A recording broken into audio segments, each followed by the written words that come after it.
Oke, di sini Bapak akan menjelaskan mengenai cara analisis datanya ya. Kalian perhatikan lagi video ini. Poin 1 itu hasil pengamatan simpangan dan waktu. Nah, ini didapatkan dari tabel hasil analisis tracker kalian ya. Jadi di mana ya contohnya? Nih, di sini. Contohnya ini nanti ini kan ada tabel T dan X. Nah, ini kalian screenshot dari awal sampai akhir nanti.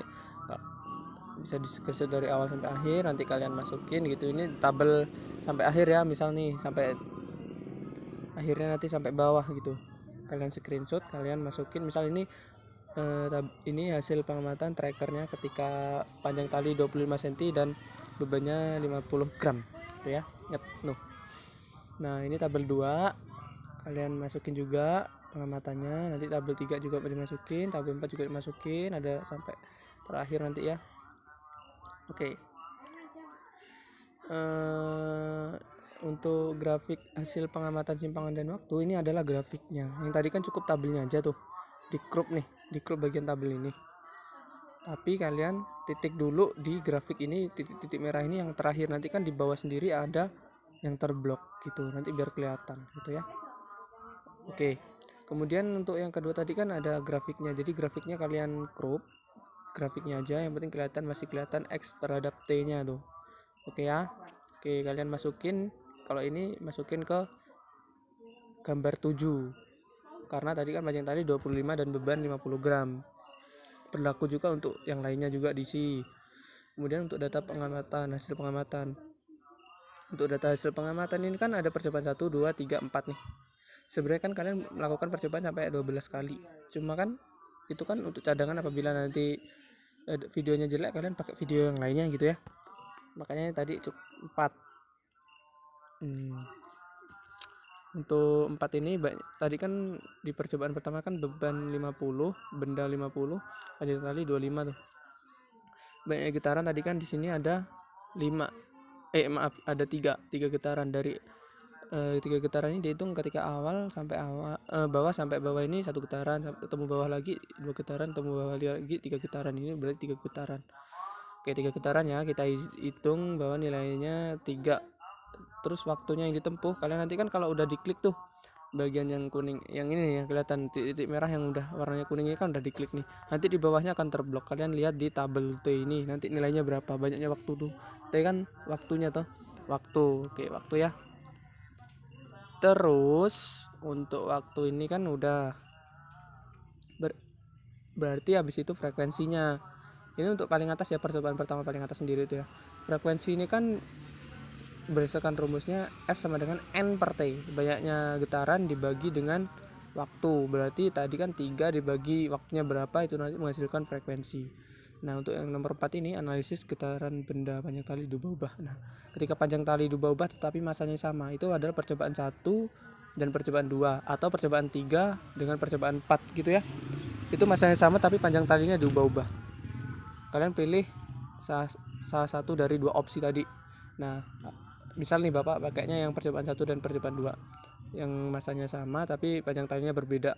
Tuh, analisis panjang tali diubah-ubah. Tuliskan persamaan getaran benda simpangan dari hasil analisis video tracker. Nah, ini yang A ini didapat, kalian cari dari rumus yang ada di trackernya tadi, yang dihasilkan dari tracker tuh, yang ada ini yang bawah fit equation nih ya. Oke. Kemudian untuk yang B ini tuliskan persamaan getaran benda simpangan dari persamaan yang didapatkan di LKPD, ada di atas sana. Yang persamaan nomor 5 itu yang asin omega T, X sama dengan asin omega T. Itu ya. Kemudian yang C ini tuliskan frekuensi sudut getaran yang didapatkan dari 3 kali percobaan. Nih, misalkan kalian udah ngisi semua tabel 3 nih, yang nomor 3 atas ini. Nah, kalian isi nanti ketika panjang tali 25 cm. Tadi kan Bapak pakainya percobaan 1 dan percobaan 2, berarti nilai frekuensi dari percobaan 1 Bapak copy di nilai frekuensi bawah yang C ini. Kemudian nanti yang percobaan 2 Bapak masukkan di nilai frekuensi yang bawah ya. Astagfirullahaladzim. Oke. Kemudian ini kan dilihat dari panjang tali tuh yang 50, karena percobaan 2 panjang talinya 50, berarti nilai frekuensi percobaan 2 dimasukin situ. Kemudian nilai frekuensi sudutnya ini didapatkan dari mana? dari nilai frekuensi sudut dari rumus omega sama dengan 2πf. 2 dikali nilai pi dikali dengan nilai frekuensi yang sebelahnya itu. Nah, nanti nilainya masuk di kolom frekuensi sudut. Begitu juga yang bawahnya juga sama 2πf. Kemudian yang D ini berdasarkan poin A, B, C, tuliskan hubungan panjang tali terhadap frekuensi getaran. Nah, hubungannya gimana? Misal nih, frekuensinya yang pertama tadi 90. 0,90. Terus yang bawah ini yang panjang talinya 50 itu ternyata frekuensinya itu 0,80 gitu ya, misal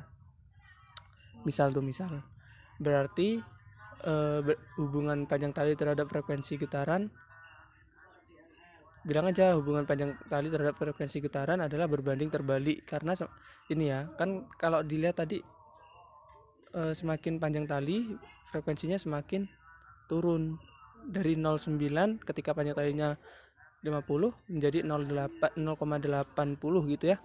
Oke, itu kan berarti semakin turun. Nah, apabila hasil percobaan kalian itu semakin naik, maka disampaikan aja hubungan panjang tali terhadap frekuensi getaran adalah berbanding lurus atau sebanding gitu. Oke, yang nomor 5 ini sama aja, ketika masanya diubah tapi panjang talinya sama ya, berarti kalau dilihat di tabel 3 ini percobaan ke antara percobaan 1 dengan percobaan 3 dan percobaan 2 dan 4. Ada dua opsi tuh. 1, 3, 2, 4.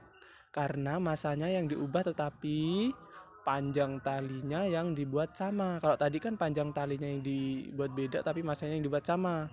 Kalau sekarang panjang talinya yang dibuat sama tapi masanya yang diubah, antara percobaan 1 dengan 3 atau percobaan 2 dengan 4 gitu ya. Di sini sama aja, yang A, B tadi, A nya tadi sama aja dari hasil tracker tadi, yang B ini dari persamaan hasil penurunan rumusnya, yang persamaan 5 tadi.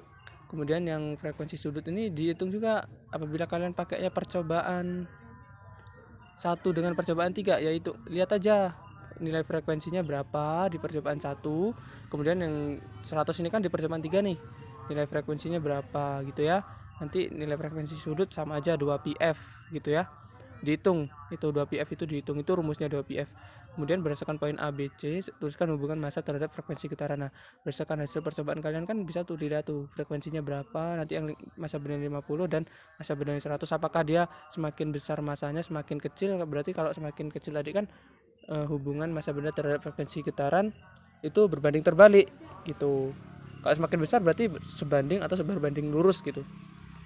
Kemudian kesimpulan ini didapatkan dari rumusan masalah.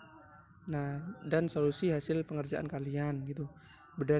Jawab aja kan, rumusan masalah ada 2 tuh dan tujuannya ada 1. Nah, tujuannya itu kan yang poin ketiga itu kan mencari persamaan. Nah, masukin aja nanti di kesimpulan nomor 3 gitu ya. Itu kalian tulis saja kayak gini.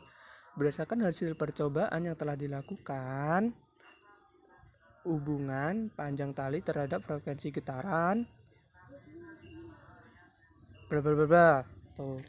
Misal kalau jawaban kalian itu berbanding terbalik, ya bilang aja berbanding terbalik. Semakin panjang tali maka frekuensi yang dihasilkan semakin kecil. Nah, itu apabila berbanding terbalik gitu ya. Jawab seperti itu.